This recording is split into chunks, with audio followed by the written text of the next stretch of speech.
talk about this so much, and that is Muhammad Ali once said, "The things you do for others is the rent you pay on this earth." And I keep that near and dear to me, and I share that with others in the industry that like to look down at you as you're rising up, and they like to pull you up, and that's what I got from my mentor. Yeah. Harrison, he didn't have to work with me. The guy had he used to have a lightweight boxing champion, and he grew up with Charlie Murphy, but he saw something in me worthwhile to work with me, and I will for eternally be in that, because I always maintain when you meet people, make it the most wonderful experience that they could ever have, because you'll never forget.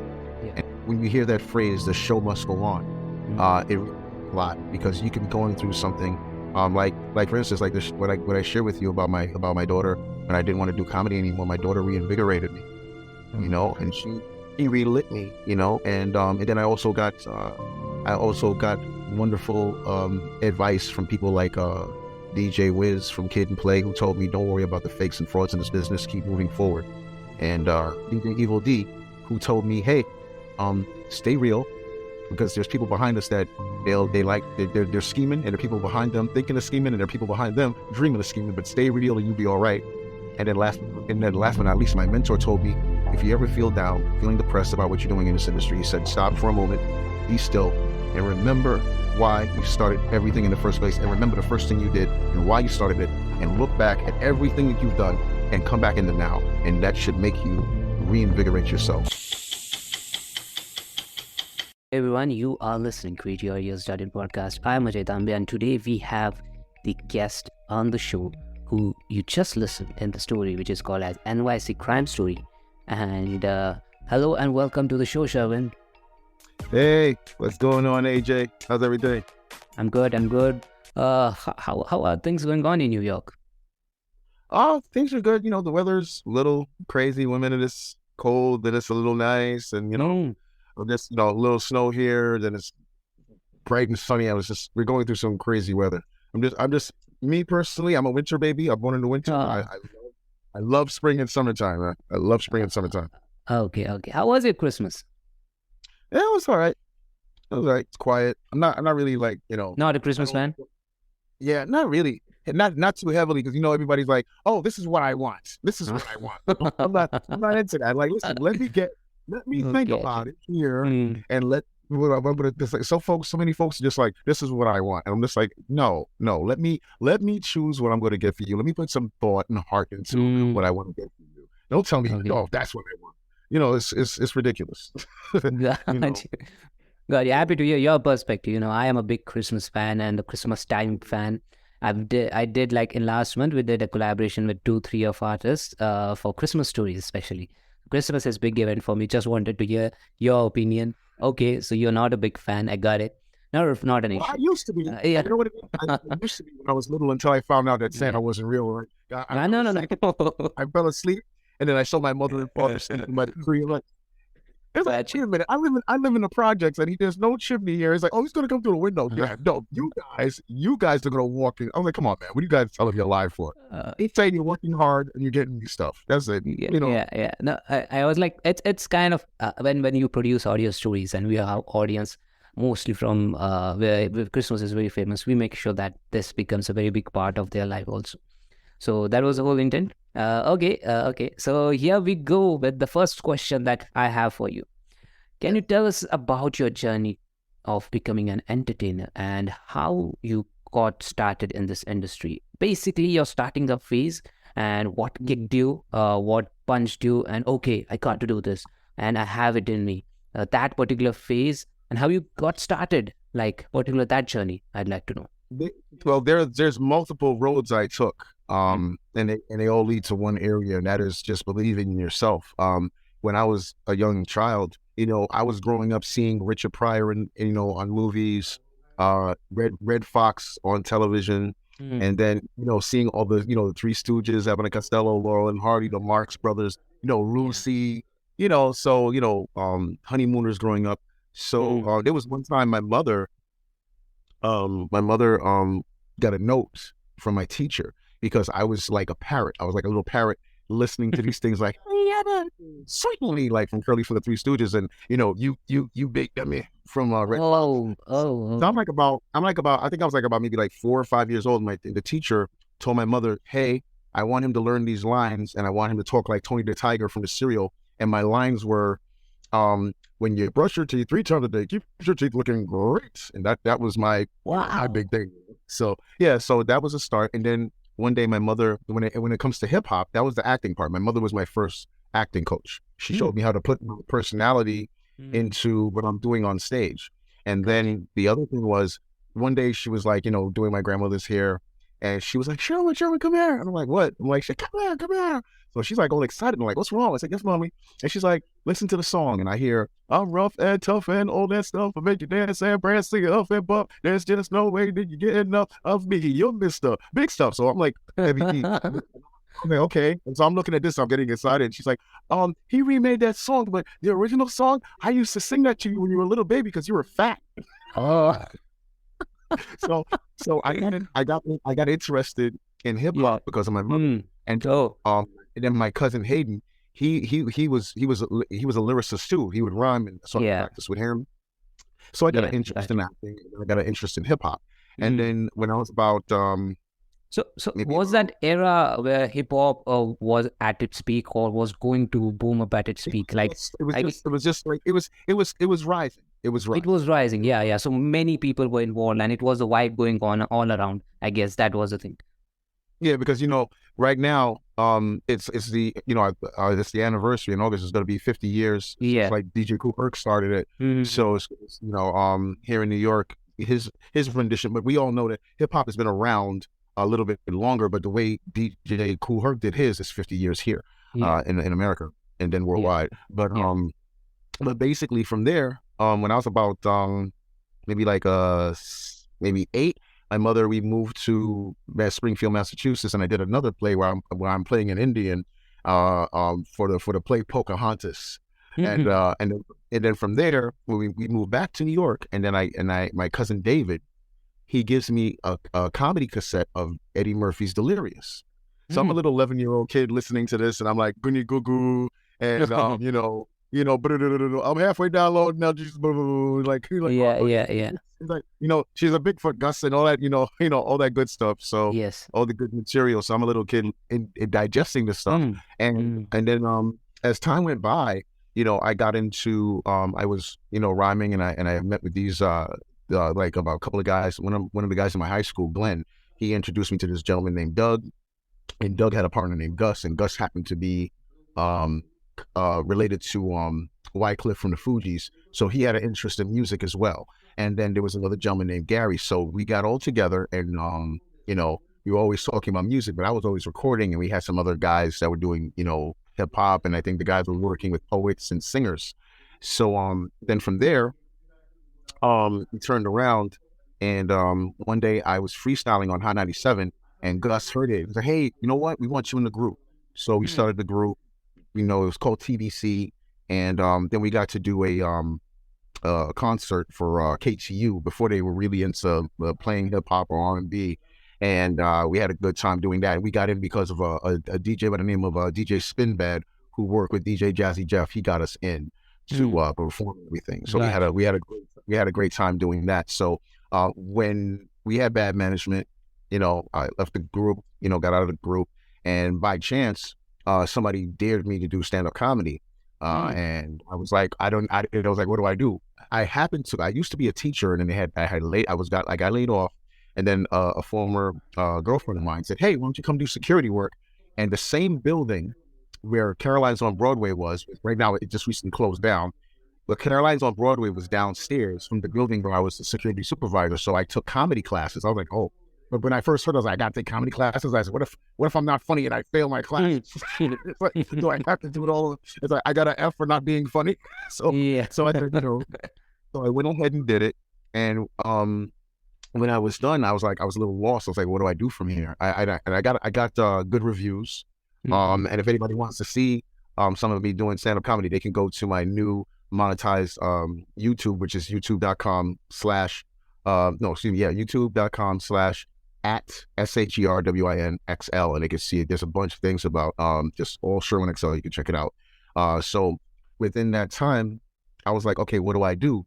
So I was like, So I see the comedian some more, and I asked her, I said, some more, what do you think I should do from here? Like now that I've done some comedy, I've done like a couple of shows, I'm pretty good at it, and I surprised myself the first time I did it. So I said, what do you think I should do? She said, well, most comedians go into acting. So she told me to go see this gentleman named Angelo Ellerby, and he was a gentleman who teaches etiquette to hip hop artists, and he was working with DMX at the time. So he took a look at my performance, and he said, "Oh, you have great presence. You're funny. You have a lot of presence. You're easy on the eyes for the ladies. You're strong enough to handle the guys." So he said, I would suggest you go to a acting school. So I went to East Barron School of Acting, and then I got bored, and then I was like, okay, I did that. Now what? So I did the one thing that everybody is either excited to do or terrified to do, and that is I decided to go to the Apollo Theater, and I auditioned, and I made it, and I had a good time. And there was a gentleman in the audience who was a talent scout. Gave me his card, told me to call him. Then he gave me a young lady's name that lived out in Reno, Nevada, and shout out to her. Her name's Patricia Brown, and she was telling me that she had a client who is doing a hip hop boot camp, and that her client basically wants to do clean hip hop, like clean music, great clean music, like how Motown did, and you know, clean her client. She said, well, Africa Bambaataa, Melly Mel, and Curtis Blow, and Wanda D, who was the very first hip hop lady DJ, and a new young lady who right now she's a singer. Her name's Nicole Marie VP, and I was like, well, who's your client? He said, well, before I tell you, basically, do you know anybody that's kind of like VH1 or MTV? And I said, well, yeah, I have a friend who has a company called Rock Me TV, which later on, Nicole Marie VP was with them, and they connected, and then she told me that her client was Michael Jackson's father. So I was like, I'm like, this lady's lying. Michael Jackson daddy ain't doing all hip hop. Get out of here. Something like that. Yeah. So I show up anyway. I get there, and he was really there. I have a picture with him and everything. If you look in my Facebook, I have a picture with him, which is classic. So while I was there, there were some people that wanted to perform, but they already had a pre-show people already. They already pre-picked them.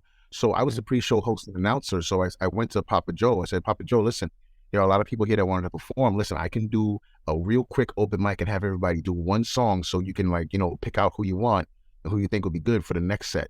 And he was like, oh, go ahead, boy, that's a good idea. Go ahead. So we did it. And somebody saw what I did, and he said, listen, I saw what you did. I was real selfless of you. And you know what? Here, give this guy a call. And I'm looking at the name, and I was like, okay. So I called the gentleman, and the gentleman's name was Harris Hayth. And he was the author of the book Growing Up Laughing with Eddie Murphy. He was cousins with Eddie and Charlie. And we started working together. And we did the first thing that we did was Pop Pop Dirty Foots, which was a comedy web series. And we took it to the Hamptons. We took it to the Hamptons International Film Festival, and we won. And Awesome. went to Trump Plaza. NBC was there, and crazily, 11 years ago, the same woman who gave us the award actually was for Harris, but I was along with it. Later on, I find out I get called to I got personally called in to be a host, one of the hosts for Her Royal Majesty Angelique Monet of Ete Osa, Nigeria. So I'm like, what? So I'm just like, wow, comedy can get you places. And I was like, well, this is crazy, and it was a high honor to do that. Gotcha. So there's many things going on, brother. Yeah. So now you've been in industry for over 20 years. How was the entertainment landscape changed during that time, and how have you adapted to those changes, like over the years? Well, over the years, basically, we know that right now, you don't have to wait for anybody to help. The internet, they've kind of like switched turntables where you don't have to say, hey, pick me. I'm talented. You can go Yeah, around and that's right. work for yourself and partner with people. So Mm. it's a big difference. It's a big difference now where you would almost be like begging, please pick me. I'm talented. They're good, but I'm better. So, but now these days you can show that Yeah, you're good you get an opportunity. or you need to build to be better. That's it. So collaboration is the one thing that has changed over the years. Like you Yes. can collaborate it. Yeah. Now here's another question, which is I was really excited to know more on this. Some of the notable events and performances you've been part of, such as hosting Joe Jackson's hip hop boot camp and performing at President Obama's campaign headquarters. So this is I'm really excited about. Go ahead on that. Yeah, a young lady wanted me to. They needed stand-up comedy at President Obama's. He wasn't there. I wish he was, but it was a big thing. Like News 12 was there, and they wanted someone there, to lighten up everything because politics is you know blah blah blah blah blah blah, and I promised Yeah. this and I promised that. Well, Yeah. we didn't make that promise, but maybe next time. So Mm. I went there. Had a good time, made the people laugh, and everything was good. And then with like I was just telling you, the Joe Jackson's hip hop boot camp, it was an amazing thing for me because I never met Janet Jackson or Michael Jackson, but just meeting their dad, who is the one that was basically responsible for giving them their work ethic, Mm. regardless of all the Yeah. controversy. Um, they wanted me to sign a non-disclosure agreement, thinking that I was because I'm a comedian. They're thinking that I was going to be insultive to them, and I'm like, no, I grew up on you. I grew up on the Jackson Five. I'm not gonna. I have nothing better. Unless you do me something wrong, then you got a problem with me. But other than that, I love the music. I love the family, and I didn't have to worry about signing a non-disclosure agreement at all because I showed love. Yeah, gotcha. So this has been your experience over the years. So now you work in three different industries, which is like TV, film, and stand-up comedy, which are now we can see as three different industries. I don't know how it was when you were doing, because I guess you're just finding out work or how you took up it. But I'm just curious on this thought, like how do you approach different mediums and what do you enjoy the most about each one in this whole thing, TV, film, and stand-up comedy, all these three. Well, I Uh, think most likely, filming is wonderful. Being on television with you right now, it's almost like being on TV. This is a wonderful experience because you're in India, I'm in New yeah, York. 9 times out of 10, we maybe would have never met each other in life, but I'm yes, that's true. privileged to meet you. Yeah, So, yeah, things like this warms my heart to be able to do it. And then like, movies, if somebody has a great script and I have a great character I can bring in, or even before I did anything, like before I got to talk on yeah. films, like there was a movie called The Stars Coalition that won 4 awards at the Atlantic City Cinefest Film Festival that Harris Hayes Wow, Productions did. And congratulations for that. thank you. And Harris Hayes wrote it, and it won Best Director, Best Actor, Best Film, and Best Actress. And it did very well. And just the creative process of seeing, knowing that someone has written something down, and then we take that magic from the papers and put it on the screen, and we assimilate it. That's a wonderful thing to see. But for me, I would say definitely I love a live show. I love a live stand-up comedy show. Live show. Yeah, Yes, I think I think that's my most favorite thing, being live in front of an audience. yeah. Sometimes either doing something that I've never done before, and just gambling with it to see if it works, or Yeah. doing something that I know that works. And just or doing crowd work, which is right off the top of my head, like funny freestyling, like off the top of Mm. my head, like I'm talking to people. And so I think stand-up comedy, I would say that's just like this. It's almost like when you rhyme and you're freestyling off the top of your head. It's a wonderful talent to have. Yeah. And just doing the live audiences, it's a wonderful experience. So I would pick stand-up comedy. Stand-up comedy on the top, always. Gotcha. So now you've been doing Oh yes, and just this live performance because I rhyme too. live So shows that's where I came majorly. from. Like in live shows, it is Shows stand-up too. comedy and hip hop, both things. Like for you. Hip hop, reggae, Yeah. soca, Afrobeat, you Mm. name it, rock. And I've been around. I've been around all over the place. Any live performance with music and stand-up comedy. Yeah. Gotcha. Thank you so much for sharing with us. Now I jump on the question, which is like you've been in this industry from 20 years, every year something special happens and something special is on board in coming years. So in this whole 20 years, can you share few of your special moments, memories till now in your career? Well, of Like three, course. four, not a lot of them, like very special Well, to you. yeah, well, very special. Well, the very first thing that was very special to me is becoming a father. That is like at the top. Oh. That's the Mount Everest. That's Mount Olympus to me, being a Oh. father and having my only daughter on this earth. Uh, love being a dad, and I love seeing her growth, and in everything that she's doing. And she was in the mix of watching me perform. Sometimes she would come with me Wow. to see me perform, or Wow. go to an audition, and she would watch me. And then I remember one time, just not to be a downer, but like her mom got into a bad car accident years ago, and she was in a coma for a while, and she became a paraplegic with extended brain damage. And I didn't really do any more comedy for a while because she was there with me the very first time I did stand-up comedy.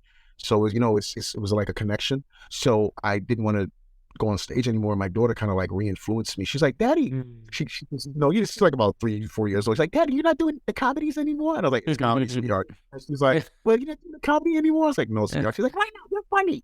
Why don't you do it?" So she kind of like reinvigorated me, Yeah.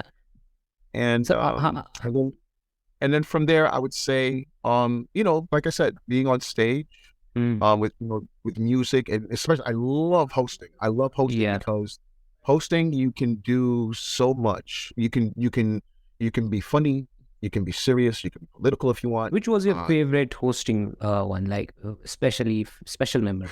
If you count that as It's a tie between becoming a father. no, well, No, that's the first one. personal. That's personal wise. But Okay. when it comes down professional wise, I had there's three areas. When I was hosting for Harris Hayes, he had a thing called Gospel Gone, where he was giving out free Bibles, and just praying for people. And then there was, Joe Jackson's Hip Hop Boot Camp, and just recently, being asked to host for the Queen. And I had such a good time doing that. And during COVID, which I got through that one, I'm sorry.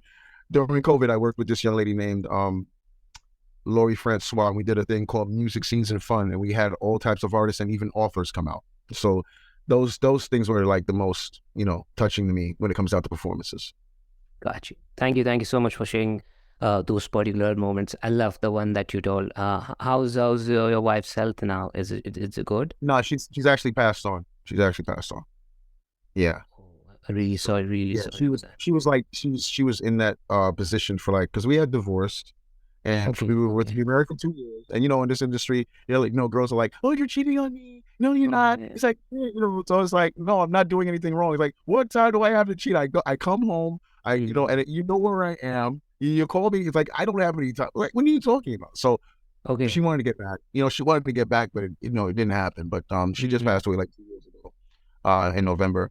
So, but the thing about it is, I'm just happy that I got to meet her, because if I didn't meet her, I wouldn't have my daughter. So our love is growing through my little queen that's rising. So she's 21 this May 30th. 21. So Awesome. yeah. Got it. So Got it. Now we jump on the movie that you're coming up with, the documentary, what we can call. yes. Yes. Masters of Ceremony. Yeah, Hip hop. the Long Island Masters of Ceremony, the Underground Innovators, which is in commemoration for the 50 years of hip hop. I was contacted by New York One News. I got text by a person that was working with them, and then I spoke to Archie Snowden, who's the gentleman who was filming it. And I'm like I've been saying, and I always will say, I'm so overly honored to be part of this, because basically this has DJ Kool Herc, Geechee Dan, who made mixtapes, Eric Sermon's in it, DMC from Run DMC is in it, and also this is one of the last things that the legendary hip hop artist Biz Markie was in, and I'm in it. Yeah, I'm just really happy to be a part of it, because it's going to be out. I don't know the date just yet, but it's going to be airing on Amazon Prime sometime this year in commemoration for the 50 years of hip hop. 50 years of hip hop. You're making a film and you're part of it. maybe basically. I'm part of the film, and it was Part of it. actually it was started. I'm featured in it. It was started by Biz Markie and Archie Snowden, and Mm-hmm. Archie finished it off. And basically, I got like three folks in it last minute, and that was Sons of Berserk, who has worked with they've opened up for Public Enemy, a young lady by the name of MC Glamorous, Mm-hmm. who was in a group hip hop group from years ago with the Juice Crew, one of the first artists on the Juice Crew, lady artist, and then a gentleman who he actually used to bodyguard Tupac, and he was Oh, also a bodyguard for Public Enemy, Sensei Aaron Allen, which he used to go by Butch Cassidy. And I had no idea this guy was Chuck D's very first partner before Flavor Flav.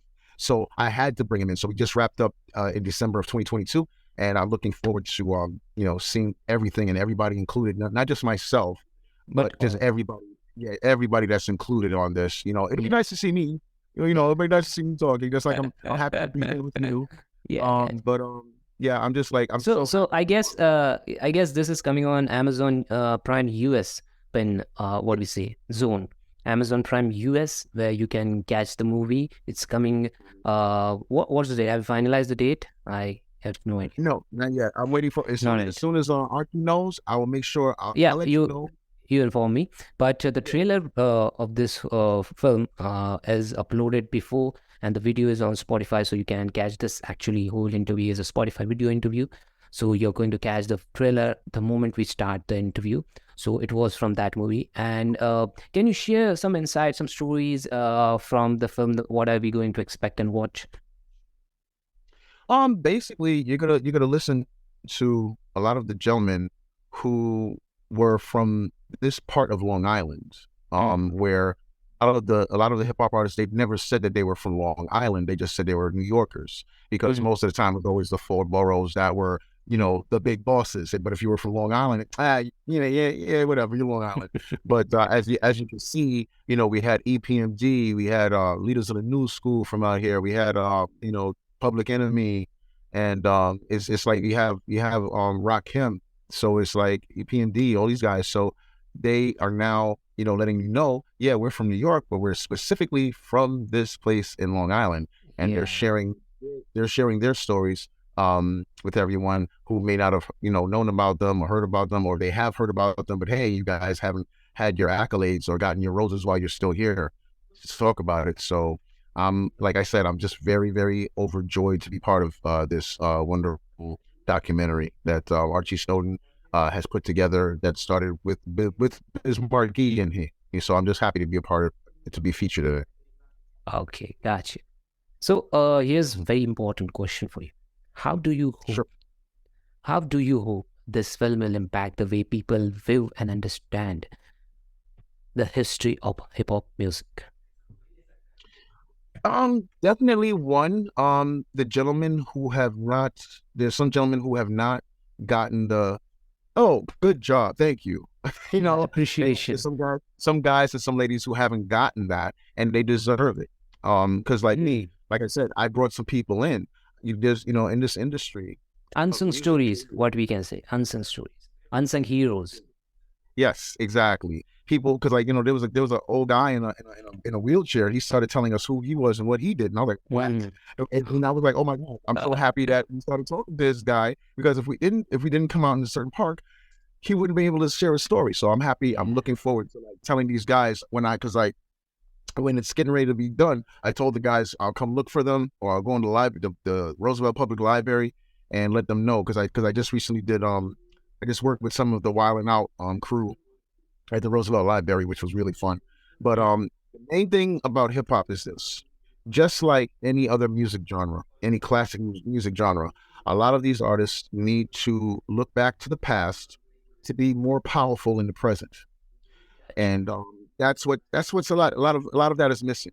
And it would be wonderful for them to see that and understand that hip hop is, with the trap music, has a hybrid now, and they have the trill music or the drill music, and it's I try to get with it, but I'm like you know Oh, some right. of it's cool, some of it's cool, because my daughter was letting me listen to some of it. I'm like, Yeah, okay, I can get with this guy, or I can get with this lady stuff. I was like, okay. So like some of them all right, but when it comes down to the whole genre itself, it's all about looking back and hey, enjoy what they did, and fashion yourself maybe after one of them, and just bring take, like, I think Michael Jackson said it best. He said, look at the legends, learn from them, and put Yeah. your twist on. Don't steal too much. Don't steal Yeah, too much. okay. That's the thing. It's like Michael Jackson. He took some stuff from what, Fred Astaire, and a little bit from Sammy Yeah, Davis Jr. what and works for you? What James works for you? Just Brown. grab that. Yeah, he took a little bit from James Brown.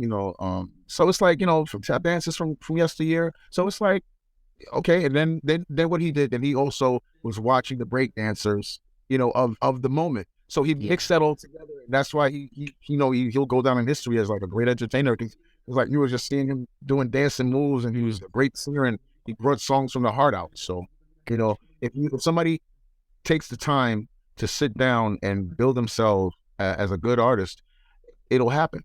And hopefully they'll have longevity and not Yeah. just be a flavor of the month. Yeah. That's it. Go for a very long time, very long period, like legacy. And that will work in a longitude. Uh, so now please tell us where people can catch you on social media. What's the best way to connect with you? Facebook, Instagram, LinkedIn, Twitter, anything, which is the medium that you are available and by what name? Yeah, if anybody wants to reach me direct, it would be Instagram. And or if you don't mind calling overseas, you can call me at 347-792-9475. I'm open to talk to any and everybody. That's how I met my friend AJ right here. So hold on. I'm going to tell the story. So I was looking to get more guests. That's what I do on regular basis. So there's a new chat thing happening on New York's actor group, where they open a community where we can connect with people. I made sure that they have very cool and context about what's going to happen. So made explainer and then just posted it. And I was like not sure because I thought like it's 12 a.m. in the night and who's going to respond, because it's 10 a.m. for me. And that's my office time, and I just got a notification from Facebook like, okay, I can do it. I can approach actors from these groups. That's where I posted a message, and that's where you got in. And now you can tell the story. Yeah, and I was like, oh, you do this? And I was like, and you were talking about it's so funny because so many people have told me to do like voiceovers and stuff, because I can do, You should. Yeah, I can do the Randy. You started with that impersonations of small characters as a 4-year-old. You have it in you. Yeah, That's what is needed.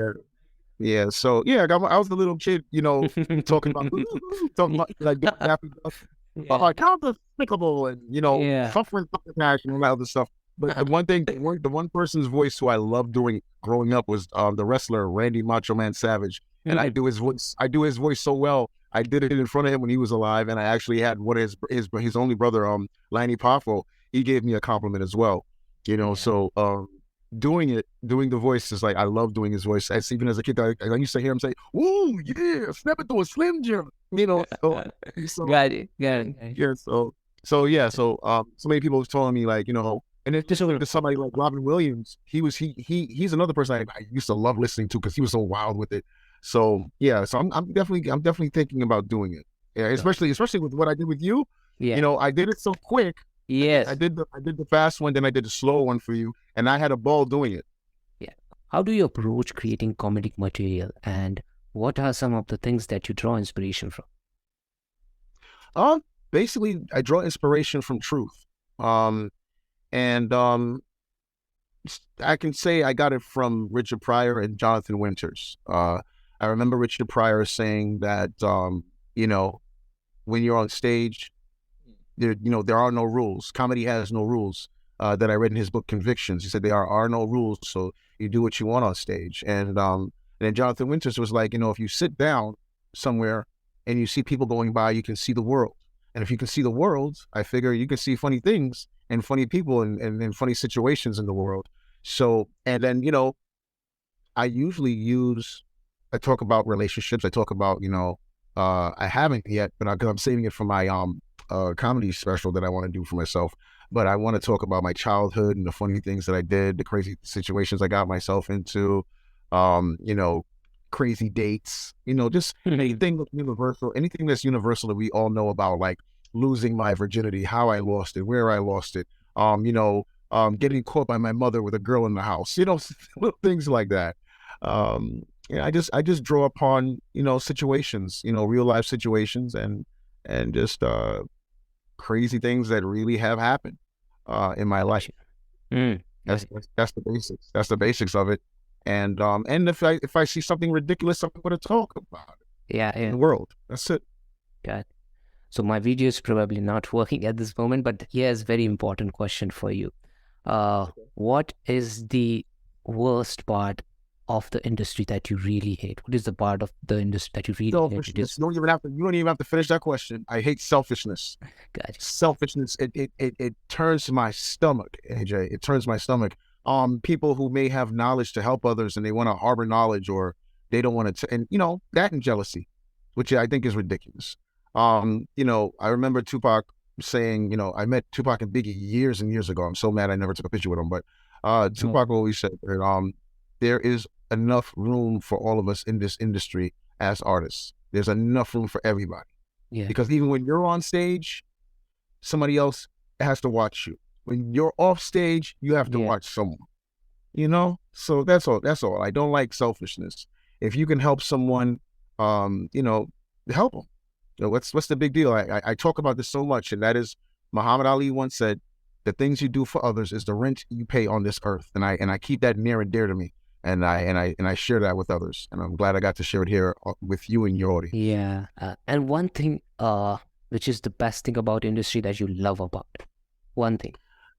Meeting new hopeful people, people that are just starting, and or people that are in the industry that like to look down as you're rising up, and they like to pull you up. And that's what I got from my mentor. Yeah. Harrison, he didn't have to work with me. The guy had he used to have a lightweight boxing champion, and he grew up with Eddie Murphy, but he saw something in me worthwhile to work with me, and I will for eternally be in that, because I got awards working with him, but before working with him, during working with him, and after.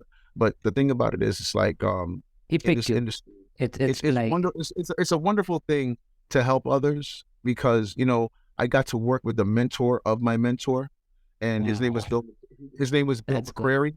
Yeah, he was a 2-time Emmy Award-winning anchorman and news icon, and I got to work with Harris. Harris was very stern and always told me, hey, one thing I want to share with you that he said to me, always maintain when you meet people, make it the most wonderful experience that they could ever have, because they'll never forget. Yeah. And that's how I've always been. He told me, don't ever change that about myself. And and I keep that. And then Bill McCrary, his mentor, he would always tell people, I'm here to help. How can I help you? Yeah. And being with those two men, when I hear the phrase standing on the shoulders of giants, it means a lot to me now because of those two gentlemen. Awesome. Wonderful. Thank you for sharing that with us. Now, you have experience of 20 years. You have worked with top 1% people. You've seen them. You've got a chance to work with them over the years. Like, I'm talking about top 1% who are successful over the years. It's not like who popped up, worked 5 years, then gone, was still consistent, and you got a chance to work with them, and you're still working with them, and you will be working with them. What's the one quality that you like? You are a true observer, in this comedy part, you observe a lot of things. That's what your basic nature is. So what's the one big quality that you observe, which is very common in all those top 1% people? Determination, ambition, staying inspired, even when you're going through a rough time. Yeah. I've seen, as I know, when you hear that phrase, the show must go on, it really means a lot, because you could be going through something, like for instance, like this, what I share with you about my daughter. When I didn't want to do comedy anymore, my daughter reinvigorated me, and she relit me, and then I also got wonderful advice from people like DJ Wiz from Kid and Play, who told me, don't worry about the fakes and frauds in this business, keep moving forward. And DJ Evil D, who told me, hey, stay real, because there's people behind us that They're scheming, and there are people behind them thinking of scheming, and there are people behind them dreaming of scheming. But stay real, and you'll be all right. And then last but not least, my mentor told me, if you ever feel down, feeling depressed about what you're doing in this industry, he said, stop for a moment, be still, and remember why you started everything in the first place, and remember the first thing you did and why you started it, and look back at everything that you've done and come back in the now, and that should make you reinvigorate yourself and start it. Yeah. So anybody that wants to do anything, I say, and from Sherwin XL, I would say this: your voice is very necessary. If there's anything you want to do, politics, you want to be an entrepreneur, you want to be a singer, you want to be an actress, anything you want to do, step up to the plate and don't let anybody stop you, not even yourself. Have a very strong and divine belief in yourself, and don't stop. And always remember this: you don't have to wait for anybody to give you anything. These days, you can sit down and get your own camera and make your own production. You don't have to worry about anybody doing anything for you. Look at what Ajay is doing right here. He's doing his own show. Yeah. You don't want anybody to do anything. He's being independent. So if anything, if you want to be a podcast operator, you want to have your show, he would be an inspiration to you. Look at Ajay. Look what Ajay is doing. You know, I'm honored to be on the show. I'm honored to be, talking same to here.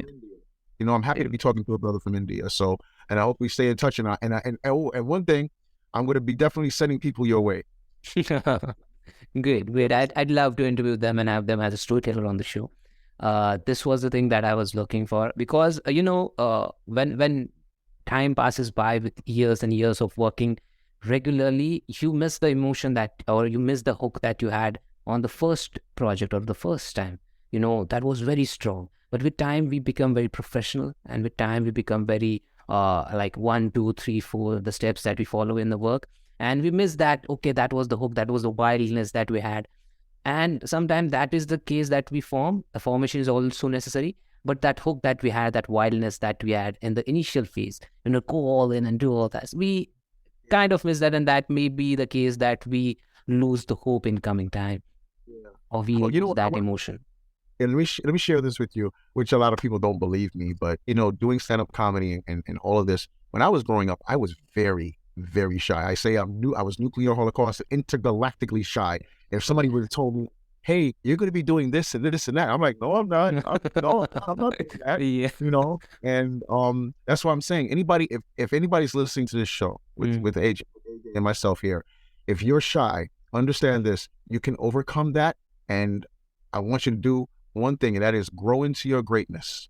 Grow into your greatness. Don't be afraid. Step up and share what you have in your heart, your soul, and your mind. Because I know that people like Muhammad Ali, very inspirational for me growing up. And I'm sure someone who's inspirational to you is out there saying, when you begin to talk, you will be inspirational to someone. So keep that delightful domino effect going. It has to be a domino effect of delight. And it's like, everybody, it's almost like a candle lighting a candle. Passing on the way, passing on the, what we say, relay race kind of thing. Just pass on the baton. Yes. Okay. That was the thing. It was really, really amazing. To all the listeners, I just want to know, this interview was not going to happen the day we are going to do it.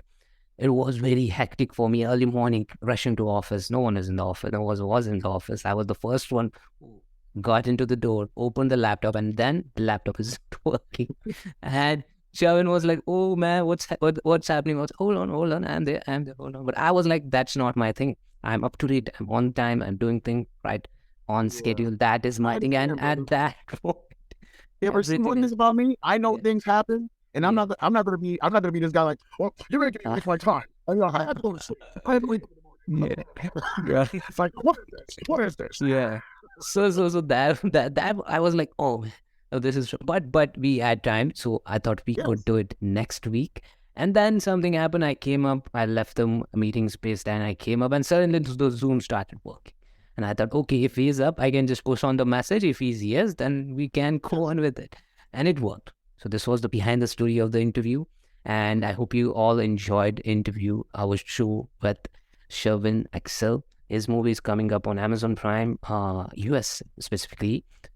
It's coming up. All the links, his social media, his YouTube, everything will be mentioned in the description. Showing it on Yeah. LinkedIn, Twitter, Yeah. Instagram, Facebook. Reach out to me. If you want to talk to me, if you want to have me in your podcast, like I'm being honored right now with my brother AJ. I'm so honored to be on here. Thank you, brother. I had a wonderful time on this show, man. Same here. Thank you for being on the show. I'd love to do more stories with you in coming time also. So I'll be pitching you something and let me know according to your schedules, and we do something kind of this in coming time also. So the story, I hope you enjoyed the New York story. To all the listeners, I'm saying the story that you did, and after that this interview is coming. So I hope you enjoy the New York crime story. It's, I guess, 3 minute story. It was yeah, it was a very short story, but I hope you all enjoyed. Thank you for listening. Stay tuned, stay safe. Good night, good morning, good afternoon, when you're listening. Thank you so much. This is Ajay Tambe signing off. Thank you.